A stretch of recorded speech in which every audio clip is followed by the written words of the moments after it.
네, 20강 시작하겠습니다. 반갑습니다.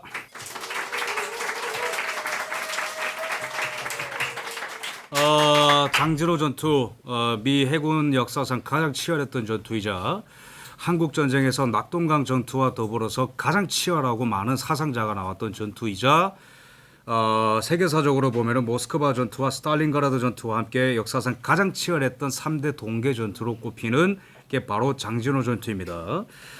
더불어서 미국 해병대 역사상 가장 맹렬하고 가장 죽음을 두려워하지 않았던 해병대 정신이 가장 잘 선명하게 드러났다. 그런 전투라 해가지고 미국 곳곳에는 장진호 전투를 기념하는 기념관들이나 기념물들이 있고요. 또한 미국 해병대 박물관에서도 이 장진호 전투를 기념하는 이 초신 레저보어이라는 이 영어가 여기 적혀 있는데, 왜 초신이라고 하냐면은 장진이라는 단어를 일본 사람들이 이게 부를 때는 초신이라고 부릅니다. 그거를 미국 사람들이 초신이라고 그냥 그대로 부르던 것이 그냥 초신호가 됐죠. 근데 살아남은 자들이 많지가 않기 때문에 초신 퓨라고 불리기도 합니다. 그것은 바로 선택받은 소수라는 뜻이죠. 그죠? chosen few. 거의 13,000명이 해병 1사단인데 그 규모가 그 중에 한 그 10,000명 가까이가 부상을 입거나 동사를 하거나 사망을 했기 때문에 chosen few라고 불리는 것이죠. 그래서 뭐 미국 대통령들이나 미국 장성들이나 꼭 여기 가서 연설들 많이 합니다. 그래서 미국 군사사적으로도 아주 중요한 위치를 갖는 전투다 이렇게 보시면 되겠습니다. 아까 그 영상에서 제가 보여드렸는데 정말 추워 보이죠, 그죠? 이 바람 소리나 이런 거 들어보면은 여기가 그 왜 이렇게 춥냐면은 해발 1000m 정도 됩니다. 그리고 북풍이 불어와요. 그러니까 이 전투가 11월 말에서 12월인데 밤에는 영하 30도, 낮에는 영하 20도. 얼마나 춥냐면은 전투할 때 미군들이 땀을 흘리지 않도록 노력을 해야 돼요. 왜 그런 줄 아세요? 발에 땀이 나면 그대로 다 얼어버립니다. 신발이랑 발 사이에 이 땀이 나버리면은 이 땀이 그대로 얼어서 발이 다 얼어버려요. 그래서 전투를 하다가 만약 땀이 난다. 그럼 어떻게 해야 되냐면은 그걸 다 말리거나 풀어야 되는데 그마저도 쉽지가 않은 게 신발끈도 다 얼어가지고 신발끈을 풀려면 어떻게 해야 돼요? 장갑을 벗어야 돼요. 장갑을 벗으면 손이 얼어. 그러니까 전투가 얼마나 어렵겠어요. 총을 쏘면은 이 포구가 얼어가지고 깨지기도 합니다. 그 정도로 추워요. 그래서 얼어 죽지 않으려고 쉴 때도 잠깐 누워 있다가 정신 놓으면 바로 죽습니다. 그래서 깨가지고 제자리 띄임을 하면서 체온을 높이지 않으면은 죽습니다. 그 정도로 추워요. 유일한 장점은 지혈을 하기가 쉽다는 거 딱 하나밖에 없어요. 피가 바로 굳어버리니까. 그래서 이 미국 사람들 수염이 많이 나니까 여기 이 콧바람이 나오잖아요. 그대로 수염에 이 얼음이 생깁니다. 콧물이 조금 나면 바로 고드름이 생길 정도로 추워요. 여기서 전투를 11월 중순에서 12월 10일 흥남 부두에서 철수를 하기까지 뭐 한 달이 좀 안 되게 전투를 하는데, 장진호에서 흥남 철수까지 그 루트가 110km 정도 됩니다. 110km를 거의 걸어서 가야 돼요. 어느 정도 추위에 밤에는 영하 30도에 낮에는 영하 20도. 몇 명이랑 싸워야 된다? 12만의 중공군. 그러니까 10대1로 싸워야 된다는 거예요. 13,000대 12만 명. 10대 1의 싸움. 영하 30도. 110km 걸어서. 그것도 산지. 그것도 동료가 죽으면은 해병대 전통은 뭐죠? 절대로 죽은 동료를 안 내버려 두고 옵니다. 죽은 동료도 안 내버려 두고 와요. 시신을 메고 와야 돼. 시신 찾으러 갔다가 죽는 병사들도 다반사입니다. 너무 많이 죽으니까 위에서 명령이 내려와가지고 그냥 산으로 쌓고 도망가라. 이런 식으로 명령이 내려왔을 정도입니다. 얼어서 죽죠, 그죠? 왜 또 전투가 어렵냐? 공군이 날아가려고 해도 비행기가 얼어버려요. 전투기가. 그 정도로 춥습니다. 그렇기 때문에 공군의 지원도 녹록치가 않아. 그러니까 이 상황이 지금 어떤 상황이냐면은 제가 한번 묘사를 좀 해드릴게요. 이 지도를 봐야 됩니다. 제가 아까 메가더 장군의 명령에 의해서 서부 전선은 그 워커 장군의 미 8군이 올라온다 말씀드렸죠. 원산에는 10군단이 들어옵니다. 10군단이 들어오는데 해병 1사단이 가장 명민하고 가장 전투력이 좋으니까 서북쪽 방향으로 치고 올라가가지고 이 평양 일대를 장악하고 만나는 거, 미 8군과 만나는 역할을 부여받은 거예요. 그래서 원산에서 상륙을 해가지고 올라가는데, 문제는 올라가는데 여기서 중공군이 이 트랩 작전을 쓴 거죠. 여기까지 빠르게 밀고 올라간 거는 중공군이 약해서 그런 게 아니고 전투를 치르기에 적합하고 유리한 데까지 다 끌어들인 겁니다. 그러니까 아주 유리한 고지를 선점을 하고 이 거의 함정과 가까운 지형까지 미군이 올 때까지 기다렸다가 덮치는 작전을 쓴 거예요. 그래서 이 미 해병 1사단이 치고 올라가는데 여기에서 이 장진호에서 딱 걸려든 겁니다. 해병 1사단이 13,000명 정도가 있고 뭐 여러 연대가 흩어져 있어요. 그러면 이 주변에 12만 명이 포위를 한 겁니다. 여기에서 처음에는 맞서 싸워라 이렇게 전투를 했는데 여기 이북 지역 전체 판세를 보니까 이거는 만만치가 않다. 너무 춥고 너무 많다. 그리고 지금 우리가 충분히 대비가 돼 있지 않고 보급로가 너무 길다 해가지고 전체 퇴각 명령이 이루어졌어요. 그럼 여기서 원산에서 상륙한 미 식군단이 전부 다 도망갈 때에도 흥남에서 원산에서 들어온 식군단이 도망갈 때 흥남으로 나가게 돼 있었어요. 영화 덩케르크 영화 보셨죠? 그런 거랑 비슷하다 보시면 돼요. 여기에 미 식군단이 여기를 통해서 다 도망가야 되고 문제는 여기를 통해 가지고 피난 가려는 그 민간인 10만 명까지 몰려들었습니다. 그러면은 해병 1사단의 역할이 뭐냐면은 이 12만의 군대를 최대한 진군을 늦춰야 되는 역할까지 맡은 거예요. 첫 번째 살아남는 것도 힘들어. 근데 미 식군단이 전체 여기를 통해서 대피하고 민간인들이 대피할 시간을 벌어야 되는 겁니다. 10대 1로 싸우면서 영하 30도. 장진호라는 데 갇혀서. 근데 여기 지형을 보시면 어떻게 생겼죠? 이렇게 생겼어요. 평지가 아니야. 산맥을 따라서 도망가야 되는 겁니다. 도망가는 표현을 제가 썼지만은 해병대는 그걸 거부하죠. 말씀드리겠습니다. 전체 10군단은 3만 명이지만은 해병 1사단은 13,000명. 그러니까 전체는 이제 한 3만 명 규모인데 그 중에서도 해병 1사단이 중공군의 발을 묶는 작전을 맡은 거다. 최악의 조건 속에서. 그 다음에 여기 보시면은 장진호 전투에서 전체 기간 중에 미군은 전사자가 700명이고 근데 6,200명 정도의 비전투 사상자 이게 뭐냐면 거의 다 얼어 죽은 사람을 얘기하는 거예요. 전투하다 죽은 사람은 700명 정도인데 6,200명 정도 그러니까 다 사망한 건 아니죠. 여기서 한 3분의 1 정도는 다시 복귀를 했으니까 근데 거의 뭐 한 4,000명 5,000명 정도 거의 다 얼어 죽었다 보시면 돼요. 그 중공군은 어느 정도로 죽었냐 25,000명이 죽었어요. 부상 12,500명 그러니까 거의 37,000명, 4만 명 가까이가 죽거나 부상당하거나 실종당했다는 거예요. 12만 중에 4만이.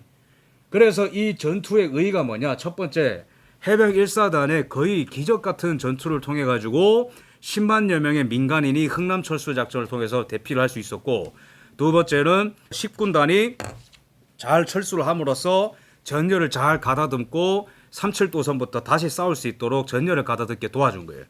두 번째 의의는 뭐냐면은 중공군이 12만 명인데 이 동부전선을 타서 내려오는 중공군이 12만 명인데 4만 명 가까이를 부상 및 사망하게 만들었지만 그 외 병력들도 거의 전투 불능 상태로 만들어버렸어요. 해병 1사단이. 한 달 가까이 영하 30도에서 가둬버렸어요. 그 서로를. 그러니까 이 동부전선에서의 중공군의 이 그 남하를 거의 막아낸 거예요. 거의 혼자 한 사단이. 그렇기 때문에 그 제가 지평리 전투에서 말씀드렸죠. 서부 전선이 붕괴됐기 때문에 서울까지 뺏겼어요. 근데 만약에 해병 1사단의 이런 용맹스러운 전투가 아니었으면은 그냥 동부 전선까지 다 내려와 가지고 또 부산까지 아니면은 그 한국 전쟁이 패배로 끝날 뻔했지만은 이 해병 1사단이 정말 용맹스럽게 싸우면서 거의 중공군 12만 명을 전투 불능 상태로 만들었습니다. 하지만은 미군도 엄청나게 많은 사상자가 나왔죠. 그래서 이 전투를 가리켜 에드워드 호이트라는 군사사학자는 군사상 가장 위대한 후퇴 작전 가운데 하나라고 명명을 했습니다. 하지만 이러한 명칭을 미국 해병대는 당연히 거절하죠. 우리는 도망간 적이 없다 이렇게 얘기해요. 이분이 해병 1사단장 스미스 소장입니다. 이 사람이 중공군 12만 명을 거느렸던 구병단 사령관이고요. 두 사람이 맞부리 쳤는데 그 스미스 소장은 단 한 번도 후퇴하라고 명령한 적 없어요. 어디로 공격. 다 둘러싸여 있는데 360도로 둘러싸여 있는데 1시 방향으로 공격, 7시 방향으로 공격. 계속 공격을 명령하는 거예요.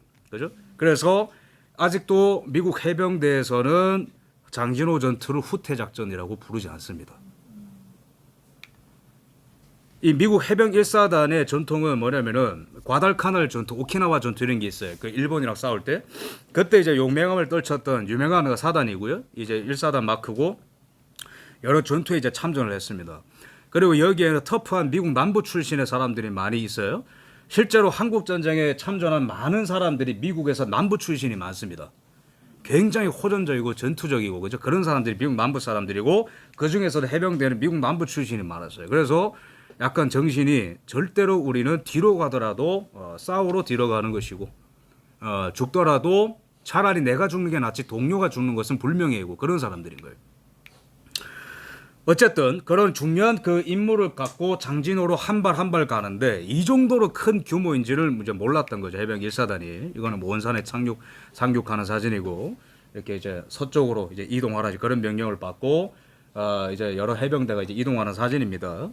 여기에서 이렇게 포위를 당하는 거예요. 이 중공군이 이렇게 포위를 하고 맨 처음에 이 장진호가 인공적으로 만들어진 그 호수입니다. 일제가 강줄기를 막아가지고 인위적으로 만든 호예요. 그래 여기에 이게 호가 다 얼어 있어요. 여기에 이제 진을 치고 있는데 갑자기 12만 명이 다 이제 그 포위를 하는 거죠. 여기에서 처음에는 전투를 하다가 안 돼서 하갈루리 쪽으로 다 빠져요. 그런데 여기서 이제 그 스미스 소장한테 이 명령이 하달됩니다.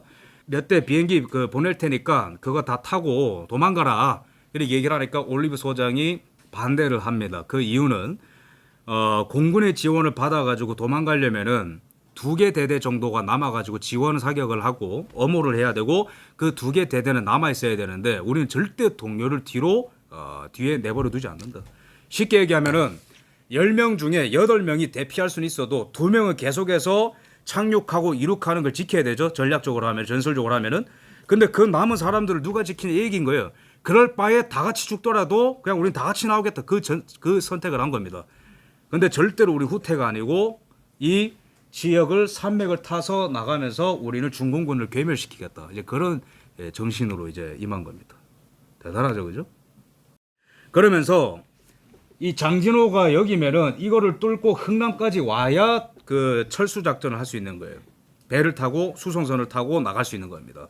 근데 이 거리가 110km가 되는 거예요. 110km. 110km인데 그 산맥을 뚫고 가야 돼. 약간 이런 느낌인 거예요. 이런 그 전쟁 게임 같은 거 하면 약간 이런 미션 같은 거 맞죠, 그죠? 전차 타고 이거 그 차량 타고 막 이렇게 기찻길 따라서 도망가는 거. 진짜 이런 느낌으로 이제 전투를 하면서 빠져나오는 겁니다. 그러면서 계속해서 포위를 하고 전투가 계속 이루어지는 거예요. 이걸 이제 이 대피 행렬이고 이런 그림입니다. 이렇게 쉴 때도 거의 뭐 입김이 나오고 이런 데 이제 앉아서 쉬고 이러면서 천막을 쳐도 군막을 쳐도 이제 이런 느낌으로 공기가 이제 다 뚫리고 이러니까 구멍이 뚫리고 하니까 중공군이 쳐들어 내려오고 피리 불고 깽가리 때리고 내려오는데 그 소리를 들어도 벌떡 깨가지고 싸워야 되는데 지퍼가 얼어가지고 그걸 못 열어가지고 전투 초기에 막 사망하는 미군들도 있어요. 7명 정도가. 적군이 나왔어. 싸워야 돼. 근데 지퍼가 얼어가지고 못 열어서 그 자리에서 중공군의 총검에 맞고 죽는 그런 어떤 불상사까지 일어나고 그러면서 이제 이 퇴각을 하다가 전투를 하다가 중공군도 큰 숙제이지만은 이 추위 그죠? 이 영하 30도까지 떨어지고 몸이 움직이질 않고 발이 얼고 손이 얼고 기가 떨어져 나가는 이런 추위 속에서 많은 사람들이 그냥 얼어서 죽는 그래서 이 막 도저히 처리가 안 될 정도로 너무 많이 사망해가지고 트럭에 싣는 이런 광경까지 있습니다. 제가 이 장진호 전투를 연구하기 위해서 브레이크아웃이라는 책을 읽었어요. 브레이크아웃은 그 장진호 전투에 직접 참전한 해병이 쓴 책입니다. 그리고 살아남은 이 해병대원들의 인터뷰를 따가지고 이 책을 썼는데 거기에 보면은 그 숱한 그 감동적인 스토리가 엄청나게 많아요. 뭐 예를 들어 가지고 중공군과 1대1로 싸우다가 총알이 떨어져 가지고 총검에 맞아서 어떤 미군 병사가 쓰러졌는데 그냥 이제 모든 걸 체념하고 하나님한테 빨리 나를 그냥 데려가 달라. 이 고통에서 끝내달라. 그렇게 기도하면서 죽어가는 병사. 그래 또한 이 그 고지를 오르면서 이 칠흑 같은 죽음의 계곡을 건너는 것 같아서 시편 23편에 그죠? 이 죽음의 음침한 계곡을 지날지라도 내가 해를 두려워하지 아니함은 주께서 나와 함께 하십니다. 그런 거를 이제 읊으면서 걸어가는 병사들. 또한 이 동사에서 전사한 내 동료의 얼굴을 보고 너무 슬퍼가지고 구토를 하고 그죠? 통곡을 하는 그런 병사들의 모습. 이제 그런 모습들. 그리고 또한 싸우다가 철모가 날아가 가지고 철모를 더듬거리면서 죽었는데 내 이제 이 전사관 이 동료 전후에 피 묻은 그 철모를 또 써가지고 다시 싸우고 폭탄이 바로 앞에 터져가지고 그 수류탄의 파편이 입술 천장에 박혀가지고 피가 철철 난 상태에서 막 싸우는 그런 모습들, 그런 그 광경 속에서 막 전투가 계속 일어났던 거예요. 그 중에 한 사례가 헥터 이제 카페라타라는 이 병사가 일병이라고 제가 기억을 하는데, 이분이 막 싸우는데 계속 수류탄을 계속 막 몇십 개씩 던지는 거예요, 중공군이. 근데 그거를 하나하나 일일이 잡아서 막 던지다가 싸우면서 막 던지다가 수류탄이 하나 날라왔는데 그거를 잡고 도로 던지려고 팔을 뻗는 순간 수류탄이 터졌어요. 그래서 오른손이 날아가 버렸어요. 근데 그 상태에서 보통 사람이면 거의 기절합니다, 충격 때문에.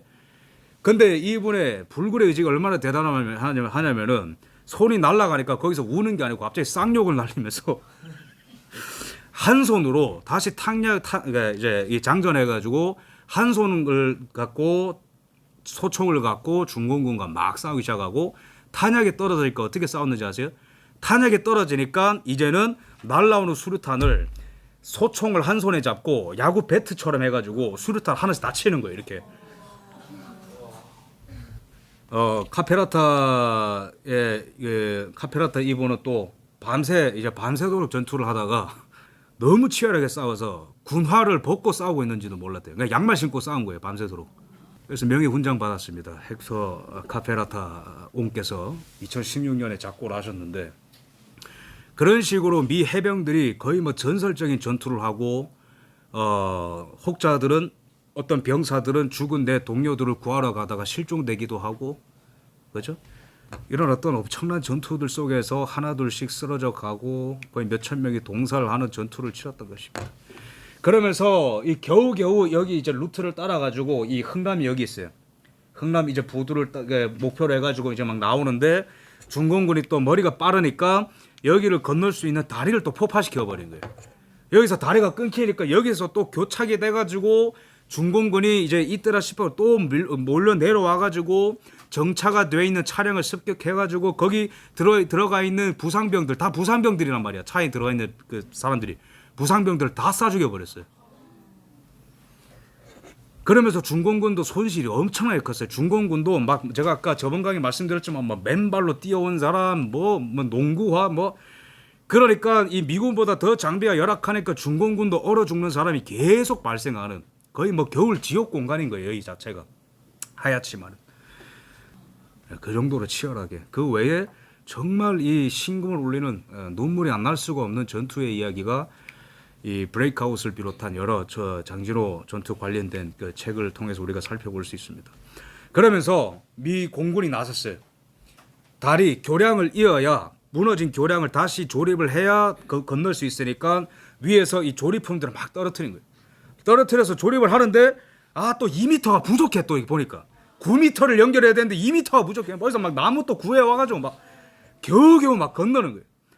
그러다가 이제 또 막 엉금엉금 가는데 어떤 고지를 지나는데 중공군의 모습이 보이는데 중공군이 총격을 안 가는 거예요. 왠지 아세요? 다 죽었어요, 얼어서.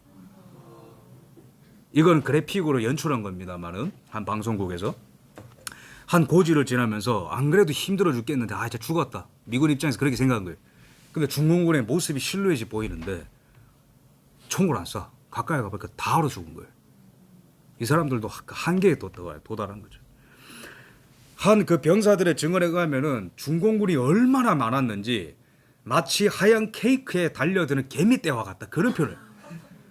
그리고 거의 밤에 습격을 하기 때문에 야간 조명탄을 밤에 팡 쏘면은 바로 앞에 있을 때는 어두워서 몇 명인지 잘 안 보여.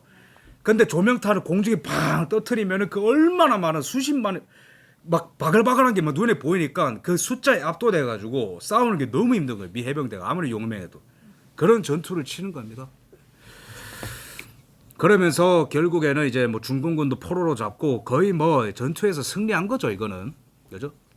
13,000명대 12만의 전투에서 중공군의 포위를 뚫는 거를 넘어가지고 거의 5만에 가까운 사상자를 입히고 사상자 피해를 주고 중공군에, 그리고 이제 이 퇴각 시간을 벌었고, 그리고 끝내는 미 해병 1사단이 철수하는 데까지 성공을 했기 때문에 그러면서 흥남에 이 10군단이 전체적으로 철수를 하는데 이때도 뭐 감동적 일화 많죠, 그죠? 뭐 메르디스 빅토리오에 뭐 많은 이제 뭐 민간인들이 어떻게 탈 수 있었고 그런 일들이 많은데 무려 민간인 10만 명이 이때 미군의 배를 타고 이제 목숨을 건질 수 있었습니다. 원래는 그 기름이랑 군수 물자 같은 것들을 다 실어야 됐는데 그게 되게 귀한 거거든요. 근데 이제 미군이 그거를 이제 다 포기하고 차라리 당연히 사람을 싣는 게 낫다 이러면서 사람을 싣고 이렇게 대피를 하는데 해병 1사단에서 살아남을 그 소수의 사람들은 이제 승선하자마자 제일 먼저 하고 싶은 게 뭐겠어요? 따뜻한 물로 샤워하는 거죠. 이 그 아까 제가 다큐에서 길어서 잘랐지만은 평생 그 동상의 흔적이 발에 있어요. 평생 시커멓게 돼요. 발 전체가. 발을 평생 못 쓰던 분도 계시고 거의 발을 잘라낸 분들도 많으시고 그러니까 배에 올라타서 가장 하고 싶은 게 따뜻한 물로 샤워하는 거예요. 근데 병사들이 전우들이 이제 사망했다 이런 소식을 다 전해 들을 거 아닙니까? 뭐 예를 들어서 내가 원래 그 뭐 김철수라는 친구를 알고 있었는데 전투하다가 흩어져서 그 뒤로는 행방이 묘연했는데 근데 배에 승선하고 보니까 전투하다가 사망했다 이런 얘기 들으니까 막 샤워하면서 내 잃어버린 그 전우 얼굴 생각하면 눈물이 나는 거고 그죠? 그 샤워하면서 그런 어떤 일을 통해서 이 장진호 전투가 마무리됐던 것입니다. 장진호 전투를 요약을 하자면은 11월 중순부터 이 장진호에서 포위가 됐죠. 해병 1사단이 포위가 됐는데 12만에 둘러싸였고 근데 그 미 육군이나 카투사들 중에서 용감하게 싸운 분들도 있어요. 그 주변에 장진호 전투에서. 근데 중공군이 너무나 많으니까 일반적으로 보이는 그 행태는 그 거의 다 도망갑니다. 거의 도망가요, 거의. 한국 카투사나 이런 도망간 분들이 많아요. 근데 해병 1사단은 도망가지 않고 끝까지 싸우고 그냥 도망간 게 아니고 거의 중공군을 섬멸하면서 이제 나온. 그래서 전투에서 또 승리를 했고 그러면서 내 옆 사람을 지키기 위해서 그죠? 어떤 병사는 폭탄이 떨어지면은 해병 진짜 멋있는 게 차를 타고 가다가 군용 트럭에 수류탄이 떨어져요. 그럼 다 같이 도망가는 게 아니고 제일 앞에 있는 사람이 몸을 던져서 같이 복수합니다. 그죠?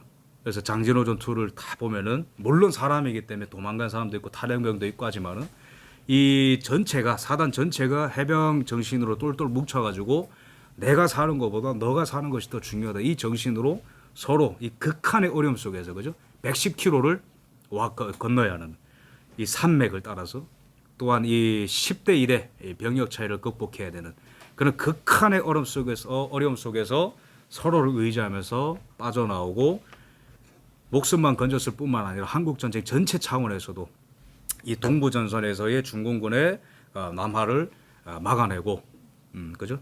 많은 수를 제압을 함으로써 한국 전쟁이 다시 어떤 이 전열을 가다듬고 국군과 유엔군이 반격을 할 수 있도록 그런 큰 발판을 마련한 의도 우리가 잊어서는 안 되겠습니다. 장진호 전투는 여기까지 하고요.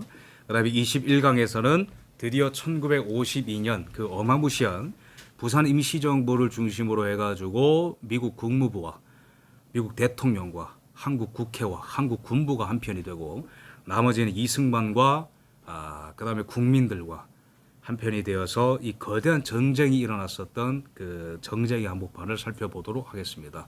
네, 20강 여기까지 하겠습니다. 감사합니다.